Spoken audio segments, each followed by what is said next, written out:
Greetings, law aspirants. Welcome to Surya Law Academy online classes.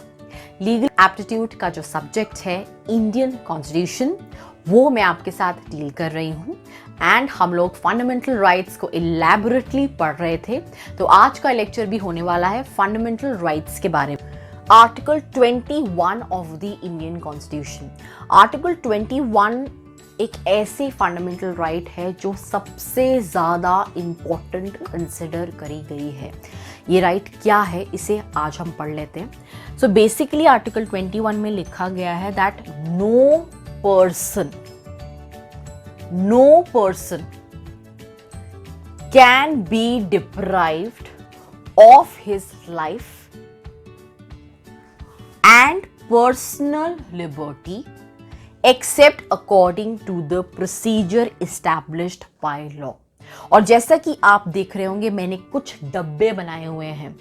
सबसे पहले अगर no person लिखा हुआ है, इसका मतलब साफ है कि आर्टिकल 21 सिटीजन्स और नॉन सिटीजन्स दोनों पर अप्लाई होता है। ठीक है। नेक्स्ट है आर्टिकल 21 में दो राइट्स दी गई हैं, right to life and right to personal liberty. Article 21 में एक्सेप्शन भी दी गई है right to life and personal liberty की, which is law, except according to procedure established by law. तो हम लोग फिलहाल स्टार्ट करते हैं राइट टू लाइफ के साथ, फिर पर्सनल लिबर्टी और फिर लॉ को भी कवर अप करेंगे। सो राइट टू लाइफ क्या है? देखिए, लाइफ एक ऐसा टर्म है जिसकी परिभाषाएं, परसेप्शंस, मीनिंग्स हर किसी के लिए अलग अलग होता है। एक ऐसा वर्ड है जो बहुत कॉमन है, जिसकी इंटरप्रिटेशन बहुत ज़्यादा वाइड है। लाइफ मतलब सिर्फ ये नहीं होता है कि आप जिंदा हैं और आप सांस ले रहे हैं, that is not life. Life का मतलब होता है एक डिग्निफाइड लाइफ जीना, एक ऐसी लाइफ जीना जो सोसाइटी के हितों में हो। That is what is right to life. और इसकी वजह से जो हमारी जुडिशरी है, उसका एक बहुत ही इंपॉर्टेंट रोल रहा है in respect to article 21 of the Indian constitution. यहाँ पर जुडिशरी ने अपना क्रिएटिव रोल प्ले कर आर्टिकल 21 में बहुत सारे और राइट्स को इंक्लूड किया है, बिल्कुल वैसे ही जैसे आर्टिकल 19 में किया था। राइट टू लाइफ के साथ बहुत सारी इन्फर्ड, बहुत सारी कनेक्टिंग राइट्स, बहुत सारी इनहेरेंट राइट है जो हमारी जुडिशरी ने हमारे प्रोवाइड किया है। चाहे फिर वो हमारे फूड के लिए हो, चाहे वो हेल्थ के लिए हो, चाहे वो शेल्टर के लिए हो, चाहे वो एजुकेशन के लिए हो। क्योंकि जुडिशरी का मानना है कि एक डिग्निफाइड लाइफ के लिए ये तो बेसिक रिक्विजिट्स हैं। रोटी, कपड़ा और मकान अभी बहुत पुराना हो गया है। राइट टू इलेक्ट्रिसिटी तक को उन्होंने राइट टू लाइफ में इंक्लूड किया गया है। सो आर्टिकल 21 से रिलेटेड जो law entrance point of view से आपके कभी कभी ऐसे क्वेश्चंस आ जाते हैं, जैसे पूछ लेते हैं कि ये चीज़ किसके अंडर आएगी। तो उस पर्सपेक्टिव में हम अपना लेक्चर को बेस करेंगे यहाँ पे। तो जैसे मैं आपके साथ डिस्कस कर रही थी, राइट टू लाइफ का मतलब होता है a life to live with dignity. एक डिग्निफाइड लाइफ को लीड करना is considered to be right to life. और राइट टू लाइफ में हमारी जुडिशरी ने बहुत सारी और राइट्स को इंक्लूड किया है। चाहे वो राइट टू शेल्टर हो, क्योंकि वो तो हमारे कहीं पर भी दिया नहीं है, हमारे कॉन्स्टिट्यूशन में तो नहीं दिया हुआ है कहीं पर राइट टू शेल्टर। वो किस में आ जाता है? Under article 21। Right to shelter मतलब ऐसा नहीं है कि किसी के नाले के पास घर बने हुए हैं तो उसको हम डिग्निफाइड कहेंगे। मतलब एक प्रॉपर शेल्टर जो एक हेल्दी इन्वायरमेंट में होता है। जैसे कि राइट टू फूड, वो तो इंडियन कॉन्स्टिट्यूशन में कहीं नहीं दिया है, वो कहाँ आएगा? राइट टू लाइफ के अंदर आएगा। जैसे कि right to health, right to health वैसे फंडामेंटल राइट्स की कैटेगरी में कहीं पर भी नहीं दिया है, लेकिन हमारे सुप्रीम कोर्ट ने उसको कहाँ पर इंक्लूड किया गया है? Under article 21 of the Indian constitution. Right to health के रिगार्ड में एक बहुत इंपॉर्टेंट केस रहा है, which is Paramanand Katara versus union of India. Paramanand Katara हमारे एक लॉयर हुआ करते थे, और उन्होंने उस वक्त एक टाइम ऐसा था जब बहुत सारे एक्सीडेंट केसेस में डेथ्स हो जाती थी। वो इस वजह से क्योंकि जो बाय स्टैंडर्ड्स हैं, आसपास के लोग हैं, वो हेल्प नहीं करना चाहते थे। उनको लगता था कि पुलिस के चक्रों में कौन पड़ेगा, कई बाद में पुलिस बुलाकर पूछती है। और इसलिए भी क्योंकि अगर ऐसा कोई केस पहुंच भी जाता था हॉस्पिटल्स तक, तो प्राइवेट हॉस्पिटल्स कहते थे नहीं भाई पुलिस केस बनता है, पहले सर्टिफिकेट लेकर आओ, फिर हम लोग विक्टिम को अटेंड करेंगे। ऐसे में विक्टिम की डेथ हो जाती थी। तो परमानंद कटारा के केस से ये दो चीज़ों को बिल्कुल हटा दिया गया है। बाई स्टैंडर्ड्स हेल्प अगर कर रहे हैं तो उनको पुलिस बिल्कुल भी परेशान नहीं करेगी। और ये प्रेरोगेटिव बना दिया गया है प्राइवेट गवर्नमेंट हर टाइप के हॉस्पिटल पर कि अगर कोई एक्सीडेंट केस आता है तो आपको इमीडिएटली विक्टिम पर ध्यान देना है और पुलिस केस और इन सब फॉर्मेलिटीज़ के लिए वेट नहीं करना है। तो ऐसे कुछ लिटिगेशंस, ऐसे कुछ विजिलेंट सिटीजन्स के द्वारा राइट टू लाइफ का एम्बेट धीरे धीरे बहुत बढ़ता गया। जैसे कि right to live in an healthy environment. Environment तो एक ऐसा इशू था जो कॉन्स्टिट्यूएंट असेंबली के लोगों ने कंप्लीटली इग्नोर कर दिया था। वो हमारी लिस्ट में था ही नहीं, हम लोग सोच ही नहीं रहे थे उसके बारे में।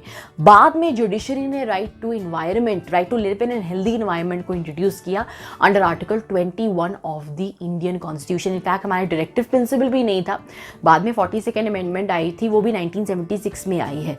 ठीक है, तो right to live in an healthy environment भी अंडर आर्टिकल 21 एक राइट टू लाइफ के एम्बेट में आता है। Right against sexual harassment of women at work places, ये भी आर्टिकल 21 में आता है। इस रिगार्ड में एक बहुत ही लीडिंग केस है which is Vishakha versus state of Rajasthan, जिस पर आपका क्वेश्चन भी आ जाता है कि sexual harassment of women at work places से रिलेटेड कौन सा केस है, या विशाखा इन चार में से किस चीज़ से रिलेट करता है। तो it relates to the sexual harassment of women at work places, क्योंकि इस रिगार्ड में जो वर्किंग विमेन है उसके रिगार्ड में हमारे यहाँ कंट्री में कोई लॉ था ही नहीं, क्योंकि एकदम से एक सोशल चेंज आ गया।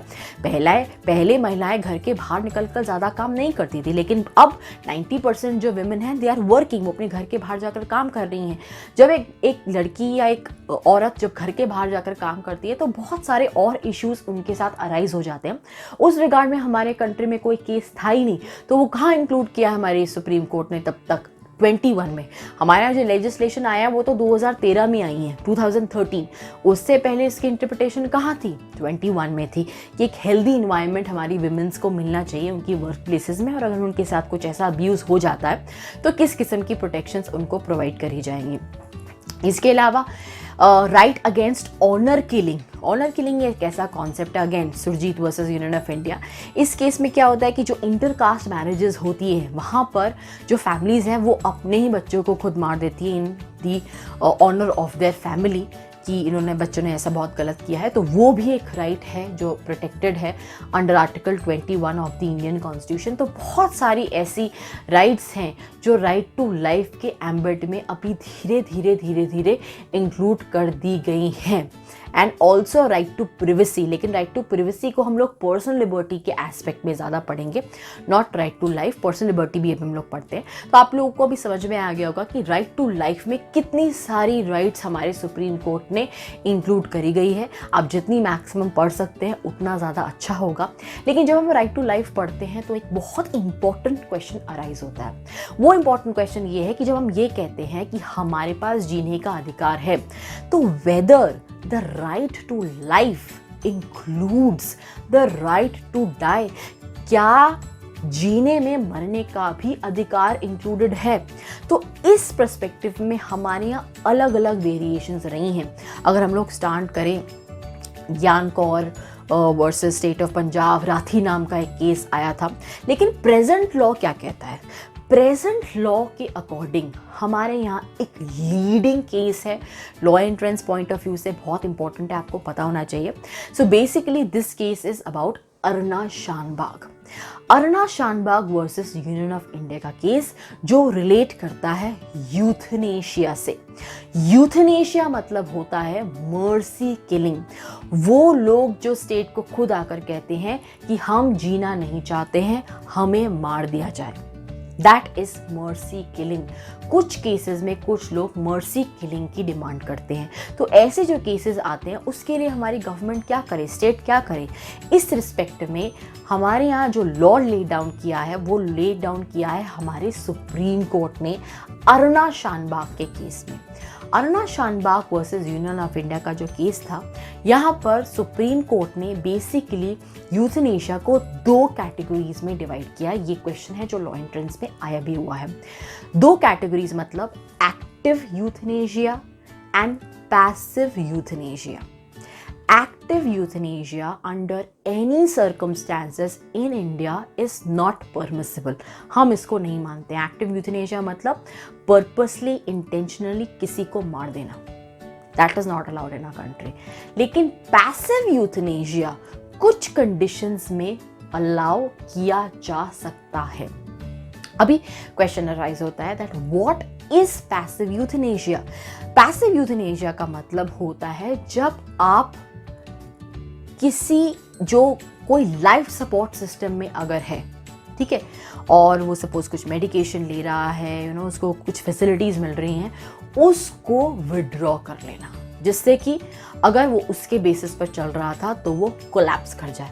तो पैसिव यूथनेशिया इंडिया में अलाउड है कुछ सर्कमस्टेंसेस में, जहाँ पर अगर सर्टिफाइड डॉक्टर गवर्नमेंट हॉस्पिटल के ये कह दे कि हाँ भाई ये जो पेशेंट है वो अब कभी नहीं उठ सकता है, या फिर अगर हाई कोर्ट परमिशन दे दे इस चीज़ की कि कुछ भी मैलिशियस इन्वॉल्व नहीं है इसमें, तो सिर्फ उस सर्कमस्टेंसेस में पैसिव यूथनेशिया को अलाउ किया जा सकता है. Otherwise it is not allowed. In fact Aruna Shanbaug का एक ऐसा केस है जहाँ पे एक नर्स 32 सालों से कोमा में थी, लेकिन उस केस में भी सुप्रीम कोर्ट ने पैसिव यूथनेशिया को अलाउड नहीं किया था, क्योंकि वो जो नर्स कोमा में थी भी, जिसके कोई रिलेटिव्स, कोई रिश्तेदार, कोई फैमिली, कोई भी नहीं बचा था, सिर्फ हॉस्पिटल वाले उसकी देखभाल कर रहे थे, वहाँ पर भी ये चीज़ प्रूफ हो गई थी that she was responding to a lot of things.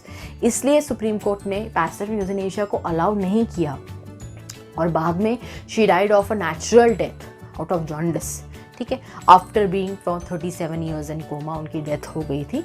तो हमारे यहाँ एक्टिव यूथनेशिया अलाउड नहीं है, बट पैसिव कुछ सर्कमस्टेंसेस में अलाउड है. बट बहुत सारी कंट्रीज ऐसी हैं जहाँ पे यूथनेशिया बिल्कुल लीगल है, बच्चों पर भी लागू होता है. स्विट्जरलैंड, लग्जमबर्ग, न्यूजीलैंड, बहुत सारी कंट्रीज ऐसी हैं जो यूथनेशिया अलाउ करती हैं, लेकिन इंडिया में यूथनेशिया अलाउड नहीं है. अगर आप प्लान कर रहे हैं सिम्बोसिस टेस्ट वगैरह देना, तो वहाँ पर रिटन एप्टीट्यूड टेस्ट होता है, और उस रिटन एप्टीट्यूड टेस्ट पे ऐसे सोशल लीगल टॉपिक्स पर लिखने के लिए आ जाता है. तो इन चीज़ों के बारे में आपको ज़रूर नॉलेज होनी चाहिए. तो ये था बेसिकली आर्टिकल 21 में राइट टू लाइफ के बारे में. अब हम लोग पढ़ लेते हैं राइट टू लाइफ के एक दूसरे कॉन्सेप्ट के बारे में, which is right to personal liberty. Right to personal liberty हमने वैसे 19 में भी पढ़ा था, personal liberty, right to movement, locomotion. लेकिन जो आर्टिकल 21 में पर्सनल लिबर्टी का कॉन्सेप्ट दिया है, this is not restricted to right to movement. इसके पैरामीटर्स अलग हैं, और हमारी जुडिशरी को भी बहुत बाद में समझ में आया. पहले वो इसको राइट ऑफ लोकोमोशन के एम्बिट में लेती थी, लेकिन उसके लिए 19(1) ऑलरेडी दे रखा है. तो फिर क्यों अब पर्सनल लिबर्टी का कॉन्सेप्ट क्यों लिखा गया फिर 21 में? So basically personal liberty is not restricted to locomotion, it is extended to privacy also. Personal freedom के ऊपर ये चीज़ डिपेंड करती है, राइट टू पर्सनल लिबर्टी. और यहाँ पर एक इस रिगार्ड में मेनका गांधी का एक केस है जो लैंडमार्क रहा है, और जिसने परिभाषा बदल दी थी पर्सनल लिबर्टी की.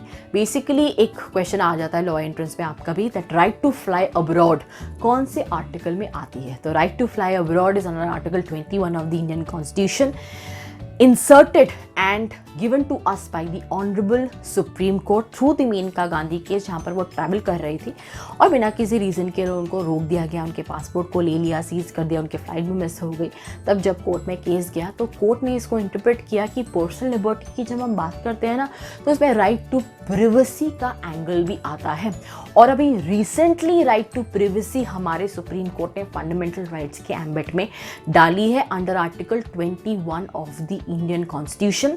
और इस रिगार्ड में एक लीडिंग केस रहा है Puttaswamy, justice Puttaswamy versus union of India का केस, जिसको हम लोग आधार केस भी कहते हैं, जहाँ पे जो रिटायर्ड जज थे पुत्तस्वामी, उन्होंने एक PIL डाली थी आधार कार्ड से रिलेटेड कि ये जो हमारी पर्सनल इन्फॉर्मेशन हमसे ली जा रही है, हमारे बायोमेट्रिक्स लिए जा रहे हैं, उसका किस तरीके से मिसयूज़ हो रहा है. और तब सुप्रीम कोर्ट ने ग्रांट की थी हमें right to privacy included under article 21 of the Indian constitution under article personal liberty. In fact जितने भी प्रिजनर्स राइट आए हैं वो कहाँ से आए हैं? वो सारे के सारे राइट्स जो हैं वो under article 21 of the Indian constitution दिए गए हैं, चाहे वो हो राइट टू बेल, चाहे राइट अगेंस्ट पब्लिक हैंडकफिंग हो, जितनी भी right against custodial death, all the prisoners right have emerged from article 21 of the Indian constitution under the ambit of personal liberty. तीसरा एम्बेड जो आर्टिकल 21 में दिया है, दैट इज एन एक्सेप्शन, एक exception कि ये जो दोनों चीज़ें हैं, लाइफ और पर्सनल लिबर्टी, इस पर रोक लग सकती है। और रोक कौन लगा सकता है? लॉ लगा सकता है। यानी कि लाइफ एंड पर्सनल लिबर्टी की राइट कंप्लीटली प्रोवाइडेड है, लेकिन अगर हमारी पार्लियामेंट चाहे तो ऑफकोर्स इस पर लोग लगा सकती है। लेकिन ये जो लॉ है, इसके लिए 3 चीज़ें बहुत ज़रूरी है। ये फेयर होना चाहिए, ये जस्ट होना चाहिए, ये रीजनेबल होना चाहिए। किसी भी सर्कमस्टांसिस पे अगर आर्बिट्ररी लॉ लगाया जाएगा right to life and personal liberty पे, तो वो एक्सेप्टेबल नहीं होगा। और ये जो लॉ का टर्म यहाँ पर यूज किया है, ये सिर्फ लेक्स लोसाई, लॉ ऑफ द लैंड के लिए रिस्ट्रिक्टेड नहीं है, ये प्रिंसिपल्स ऑफ नेचुरल जस्टिस पर भी अप्लाई होता है। हमारे यहाँ लॉ में 2 प्रिंसिपल्स होते हैं नेचुरल जस्टिस के, nemo judex in causa sua and audi alteram partem. और ये भी क्वेश्चन है जो लॉ एंट्रेंस में आपका आया हुआ है, 2 types of natural justice principle, audi alteram partem. आप किसी को बिना सुने पनिश नहीं कर सकते हैं ना। प्रिंसिपल्स ऑफ नेचुरल जस्टिस मतलब something which is very natural, obvious सी बात है। किसी को बिना सुने पनिशमेंट, सजा नहीं सुनाई जा सकती। Audi alteram partum, Nemo judex in causa सुआ, कोई अपने ही केस में जज नहीं हो सकता है। नो मैन कैन बी ए जज in his own case, this is so obvious principles. तो ये 2 प्रिंसिपल्स हैं नेचुरल जस्टिस के जो हमारे ज्यूरिस्प्रूडेंस में दिए गए हैं। तो ये कंप्लीट करता है आपका article 21, which is right to life, personal liberty and the exception of the law. And article 21 is very important, it is considered to be the heart of the Indian Constitution. So let's start now with Article 22 of the Indian Constitution, जो हमारे right to freedoms में दिया गया है। और ये बात करता है राइट्स ऑफ पर्सन अरेस्टेड। जैसे हमने 20 में राइट्स पढ़े थे एक किस्म से of the people who have been convicted, तो यहाँ पर हम आर्टिकल 22 में राइट्स पढ़ने वाले हैं of the people who have been arrested. जिनकी अरेस्ट हो जाती है लॉ के अंदर, उनके पास क्या क्या राइट्स हैं कॉन्स्टिट्यूशन में, वो हमारे आर्टिकल 22 में दिए गए हैं। और इसको 2 पर्सपेक्टिव में दिया है। एक तो दिया है rights of person arrested under ordinary law, और एक दिया है अंडर प्रिवेंटिव डिटेंशन लॉ। तो बेसिकली हमें पढ़ना पड़ेगा कि प्रिवेंटिव डिटेंशन लॉज क्या होते हैं। This is a very simple article. So article 22 जो राइट्स ऑफ पर्सन्स अरेस्टेड की बात करता है, वो 4 किस्म की राइट्स दी गई हैं ऑर्डिनरी लॉ के अंदर और प्रिवेंटिव डिटेंशन। दोनों में ऑलमोस्ट सेम है, थोड़ा सा फर्क है बस। सो बेसिकली क्या राइट मिलती है? Right to be informed. अगर किसी की अरेस्ट होती है तो हमारा कॉन्स्टिट्यूशन उसको राइट देता है इन्फॉर्म करने की। ऑब्वियस सी बात है, जिसकी अरेस्ट हुई है उसको बताना तो पड़ेगा कि आखिर उसको किस चीज़ के लिए अरेस्ट कर रहे हैं, क्या चार्जेस उस पर लगाए जा रहे हैं, क्या दफ़ाएं लगाई जा रही हैं, क्या माना जा रहा है कि उसने क्या किया था, क्यों इन्फॉर्म करना ज़रूरी है। इन्फॉर्म नहीं करेंगे तो वो अपनी प्रोटेक्शन कैसे प्रिपेयर करेगा, है ना, अपना डिफेंस कैसे प्रिपेयर करेगा। तो उस रिगार्ड में ये इंपॉर्टेंट हो जाता है कि किसी की अरेस्ट अगर हो रही है तो उसको इन्फॉर्म करना पड़ेगा कि आपकी अरेस्ट क्यों करी जा रही है। दूसरा राइट जो दिया है, right to consult a lawyer. Right to consult a lawyer का मतलब यहाँ पर क्या है कि बहुत सारे ऐसे लोग हैं जो अपने आप को खुद डिफेंड नहीं कर सकते, उनको एक लीगल हेल्प की ज़रूरत है, तो वो राइट दी गई है, एक ऑब्वियस सी राइट है। तीसरी राइट जो 22 में दी है, that is right to be produced within 24 hours of arrest excluding the time of journey. 24 घंटे के अंदर अंदर एक जुडिशियल मजिस्ट्रेट के सामने प्रोड्यूस करना ज़रूरी है, क्योंकि अगर ऐसा नहीं किया गया तो इलीगल डिटेंशन हो जाएगी। इलीगल डिटेंशन के खिलाफ एक रिट हमारे यहाँ मिलती है, रिट ऑफ हेबस कॉर्पस, जिसको हम एलैबोरेटली आर्टिकल 32 में पढ़ेंगे, the bulk work of personal liberty. 24 घंटे के अंदर अंदर प्रोड्यूस करना ज़रूरी है। ये जो जर्नी का टाइम है वो ये 24 घंटा एक्सक्लूड करता है। और चौथा भी इसी से कनेक्टेड है कि 24 घंटे से ज़्यादा का डिले सर्कमस्टेंसेस में नहीं होना चाहिए, नहीं तो ऐसी जो अरेस्ट है वो इलीगल कंसिडर करी जाएगी। 22 में 2 किस्म के लॉज की बात करी गई है, ऑर्डिनरी और प्रिवेंटिव डिटेंशन। ऑर्डिनरी लॉज जो हमारे यहाँ होते हैं penal laws. Preventive detention laws क्या होते हैं? बेसिकली प्रिवेंटिव डिटेंशन लॉज वो सारे के सारे लॉज होते हैं जो अभी क्राइम कमिट नहीं हुआ है। there is no crime being committed, कोई क्राइम कमिट नहीं हुआ है, अभी ट्रायल नहीं है, एक अरेस्ट जो बिना किसी ट्रायल के हो जाती है, सस्पिशियस, सिर्फ सस्पिशन के बिना पर जो एक अरेस्ट होती है उसको प्रिवेंटिव डिटेंशन कहते हैं। कि अभी ये एक्टिविटी हुई नहीं है लेकिन ऐसी पूरी पॉसिबिलिटी है कि ये बंदा ये चीज़ कर सकता है, तो इससे पहले कि ये चीज़ करे इसको हम डिटेन कर लेते हैं और थोड़े टाइम बाद रिलीज कर देंगे। इसका एग्जाम्पल बहुत अच्छा है, बूथ कैप्चरिंग। पहले क्या होता था, इलेक्शंस के टाइम पे पूरे के पूरे बूथ कैप्चर हो जाते हैं। अब देखिए सोचने वाली बात है, जो क्राइम है ना वो बड़ा ही स्पेशलाइज्ड होता है ना। जो पॉकेट मारता है वो पॉकेट ही मारता है, जो सुपारी लेता है वो सुपारी लेता है, जो किडनैपिंग करता है जो किडनैपिंग करता है। It is a specialized crime. जो अगर हैकिंग करता है तो वो हैकिंग ही करेगा, वो किसी का मर्डर नहीं करेगा। स्पेशलाइज्ड होता है क्राइम। तो यहाँ पर जो हमारी पुलिस है वो इसका भी बहुत एक्टिव रोल रहता है, क्योंकि इन लोगों को पता रहता है कि कौन सी ऐसा गुट है जो ऐसी क्राइम्स करते हैं। तो इलेक्शंस के टाइम पे क्या माहौल होता है कि भाई बूथ कैप्चरिंग हो सकती है, इस किस्म की कोई एक्टिविटी हो सकती है कि जो हमारी पब्लिक ऑर्डर है वो थोड़ा सा हिंडर हो जाए।